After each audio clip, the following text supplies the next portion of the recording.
महकमा sanitation Liaquatabad town हरकत में है और ईद उल अज़हा पर ज़िला वस्ती में जान नुमाया कारकर्दगी का मुजाहरा किया था और यकीनी तौर पर उसके बाद ये घर में नहीं बैठे, यानी ठंडी मशीन तो इनको दस्तयाबी नहीं होती, इसलिए कि ये तो काम ही खिदमत खल्क का है और ख़िदमत खल्क के काम करने वाले तो शाहराहों पर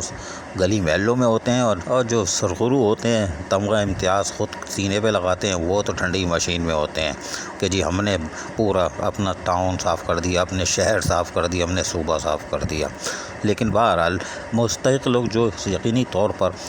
खराज तहसीन के मुस्तहिक़ हैं वो सैनिटरी वर्कर्स होते हैं, directors, deputy director, CSI, inspectors ये होते हैं। लिहाजा लियाकताबाद टाउन के महकमा सैनिटेशन ने अपने कामों को जारी रखा और सख्त तरीन गर्म मौसम में गुज़िश्ता 3-4 दिन से ईद उल अज़हा के बाद से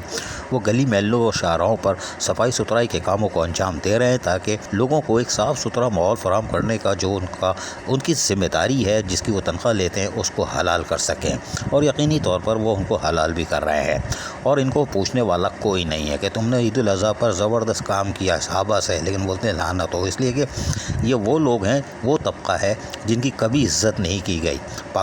पूरे पाकिस्तान के अंदर सैनिटेशन डिपार्टमेंट को किसी ने इज़्ज़त नहीं दी, लेकिन बहरहाल महकमा सैनिटेशन लियाकताबाद टाउन अपने फ़राइज़ अदा करता है, करता चला आ रहा है, करता चला आएगा और करता रहेगा, इसलिए कि ये तनख्वाह इसी बात की लेते हैं कि अपने फ़राइज़ ऐसन तरीके से अंजाम दें और आज भी कामयाबी से वो अपने फ़राइज़ अंजाम दे रहे हैं सख्त मौसम में। अज़ीज़ आरिफ, KBS बलियाती न्यूज़ कराची। ऐसी ही खूबसूरत वीडियोस फ्यूचर में हासिल करने के लिए रेड बटन पर क्लिक करके और बेल आइकॉन को प्रेस करके हम सबके सब्सक्राइबर बनना मत भूलिए।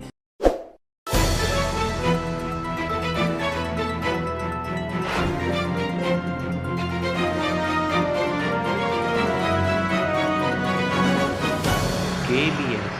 बलियाती न्यूज़।